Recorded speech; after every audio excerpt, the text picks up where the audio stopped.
पहले अंबिया की उम्मतों का हाल देखो।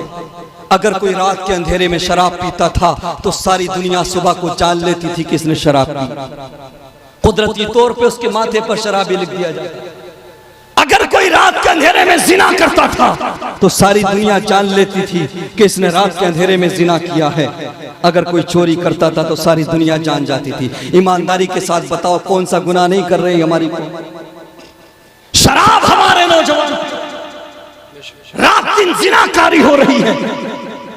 चुगली हमारे लोग कर रहे हैं, झूठ पे झूठ बोल रहे हैं, हराम रात दिन खा रहे हैं, चोरियां कर रहे हैं, सब कुछ कर रहे हैं। लेकिन उसके बावजूद अगर हमारे तुम्हारे गुनाहों को छुपाया जा रहा है तो तेरी ताकत का कमाल नहीं, तेरी दौलत का, तेरी शोहरत का कमाल नहीं। अगर तेरे मेरे गुनाहों को माथे पर नहीं लिखा जा रहा, छुपाया जा रहा है, तुझे वक्त आमिना के लाल।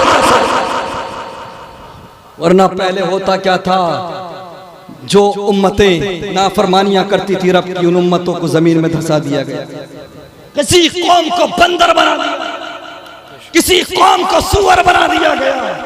आज हालात ये हैं कि मुसलमान गुनाह करता है तो उस पर इतराता है, शान से लोगों के सामने बयान करता है, बीच चौराहे पर खड़ा होकर बात करता है गुनाह की, लोगों के सामने गुनाह का इजहार करता है, और लोग सीना ठोक के गुनाह कर रहे हैं, गलत काम कर रहे हैं। याद रखो, अगर हमारे तुम्हारे गुनाहों को छुपाया जा रहा है या पहली उम्मतों की तरह हमें जमीन के अंदर धंसाया नहीं जा रहा, हम पर पत्थरों की बारिश नहीं हो रही है, या सुअर नहीं बनाया जा रहा है, बंदर नहीं बनाया जा रहा है, तो ये फकत मदीने वाले मुस्तफा का सदका है। तो जिस तरह से आज मुस्तफा करीम हमारे गुनाहों को छुपाए हुए हैं, हमारी खताओं को छुपाए हुए हैं, अगर चाहते हो कि मैदान महशर में आका करीम तुम्हें सीने से लगा ले, जन्नत का परवाना दिला दे, तो बरेली से नजरिया मिलता है।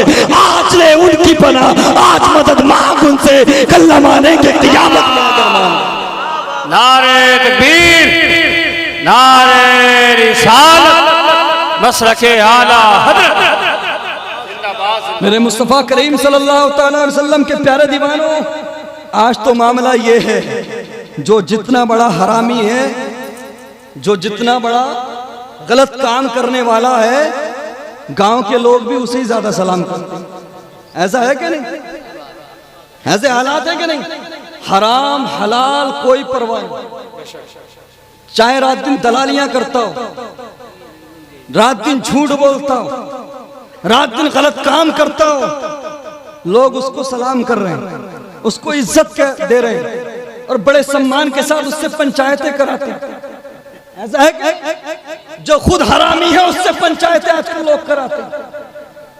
मामला यही है ना, लोगों ने सोच रहे यार मौलवियों का राजनीति से क्या काम है?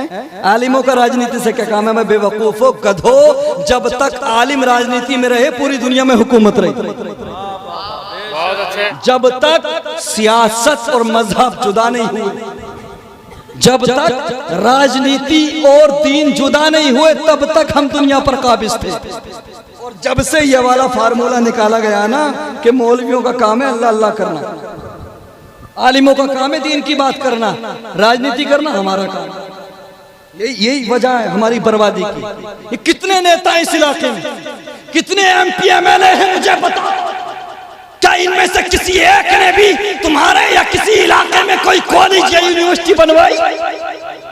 क्या काम रह गया विधायक जी का, नेताओं का, सांसद जी का काम क्या है? शादियों में जाके बस फोटो खिंचवा लो। ऐसा है कि नहीं? फलाने की बेटी की शादी है, चलो साहब गए, दूल्हा के साथ में 2-4 फोटो खिंचवा लिए और फेसबुक पे डाल दिया कि आप फला साहब की बेटी की शादी में। इन नेताओं को बिठाओ, इनसे पूछो मुसलमान कौन पीछे हो चुकी है।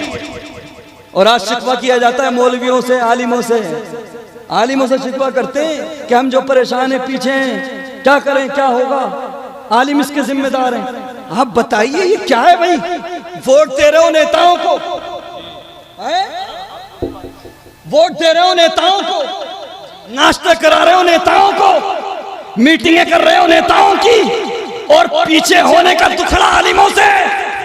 जिन्हें तुमने नुमाइंदा बनाकर असेंबली या पार्लियामेंट में भेजा, उनका काम फोटो खिंचवाना नहीं था शादी में। उनका काम था कि वो इलाके में, हर इलाके में स्कूल बनवाएं, कॉलेजेस बनवाएं, यूनिवर्सिटीज बनवाएं। लेकिन हमारी कौम को क्या है, बस एक फोटो खिंचा लो, युवा नेता बन गए। बहुत अच्छे। ये जो नौजवान है, ये नौजवान पढ़ने लिखने से इन्हें कोई मतलब नहीं, पढ़ने लिखने से इनका कोई लेना देना नहीं, बस नेताजी के साथ में एक फोटो आ जाए फिर फेसबुक पे डालेंगे युवा नेता। ऐसा है? अरे शर्म करो, हया करो, कहीं के नेता बेता नहीं हो तुम, कोई पूछने वाला नहीं है तुम्हारी, कोई सुनने वाला नहीं है तुम्हारी। ये युवा नेता मत बनो, कलम पकड़ो, कलम, इन नेताओं को अपने पीछे चलाने वाला बनो। अगर तुम्हारे हाथ में कलम होगा, आज मुजरा कर रहे हैं 8-8 साल के 10-10 साल के बच्चे जिनके टूड़ नहीं सूखे टूड़, ऐसा है? बहुत अच्छे। अरे जिस उम्र में हम लोग मिट्टी खाते थे, उस उम्र के लड़के आजकल 8-10 साल की उम्र के लड़के सोशल मीडिया पर इसको मोहब्बत की रील बना के डाल रहे, प्यार मोहब्बत की रील बनाकर डाल रहे। मुझे बताइए ये क्या है, वजह क्या है?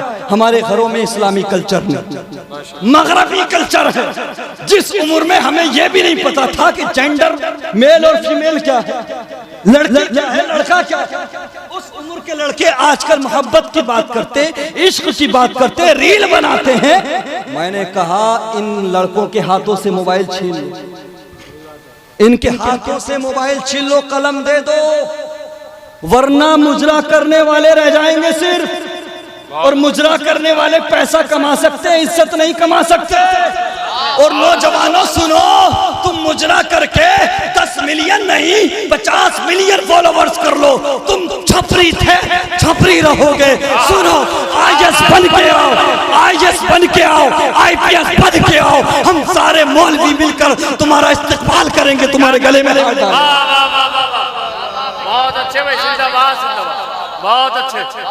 जिसे देखो मुजरा करने चला, जिंदाबाद जिंदाबाद हजरत, क्या कहने माशाअल्लाह। और ये जो इस खित्ते के 2-4 लफंगे हैं, पाक बड़ा मुरादाबाद और इस साइड के, कसम खुदा की मुरादाबाद की तहजीब को बर्बाद करके रख दिया।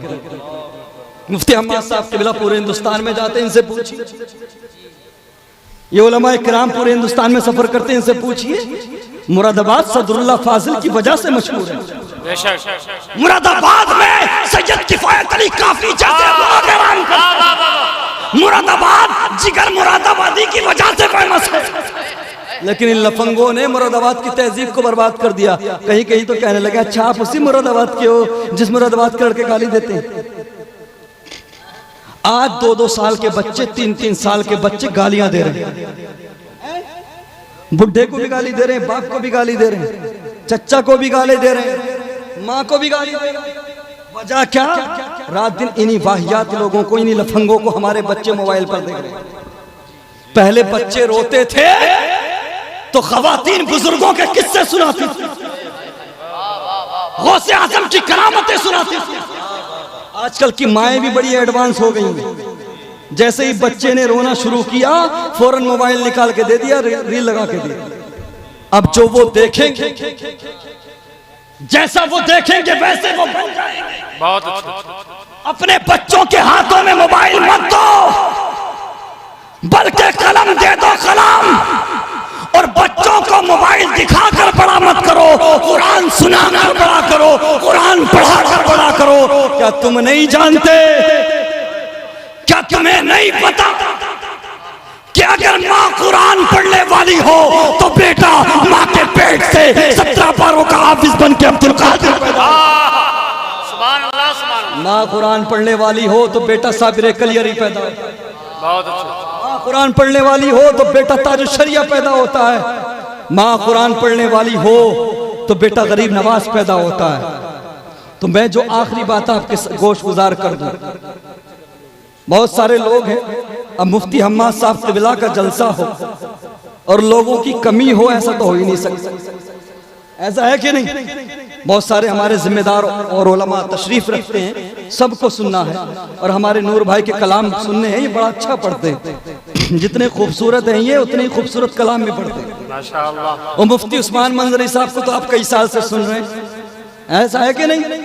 आखिरी चंद बातें सुन लो। मैं जो कह रहा था, ये जो बच्चे हैं, छोटे छोटे बच्चे जो गाली देकर बात कर रहे हैं, ऐसा है कि नहीं? पहले हम देखते थे कि जवान भी बुजुर्गों के सामने अपने मुंह को नहीं खोलते थे, बदतमीज नहीं बोलते। आजकल के छोटे छोटे बच्चे भी गालियां दे रहे हैं। वजह यही है कि हमारे इलाके में एक ऐसी वबा फैली है, एक ऐसी हवा चली है। अमा मुफ्ती साहब किबला या आजकल के नौजवान लड़के लड़कियां बन के बुर्के पहन के वीडियो बना रहे हैं। और हालात ऐसे हो गए हैं कि कब्रिस्तान में भी जाकर वीडियो बना रहे हैं। क्या है यार ये सब करके चंद फॉलोवर्स कमा सकते हो, लेकिन आने वाली नस्लें जो वो लंगड़ी और लूली हो जाएंगी। हमें किरदार मुस्तफा को अपनाने की जरूरत है। लोग अगर तुम्हें बैकवर्ड होने का ताना देते हैं, पिछड़ा होने का ताना देते हैं, तो आखिरी बात अपने दिल की तख्ती पर लिख लो। 100-200 साल नहीं, 1000 साल नहीं, बल्कि और पीछे चले जाओ, इतने पीछे चले जाओ, 1400 साल पीछे जाकर मुस्तफा के किरदार को अपना लो। दुनिया तेरे पीछे हो। सुभान अल्लाह।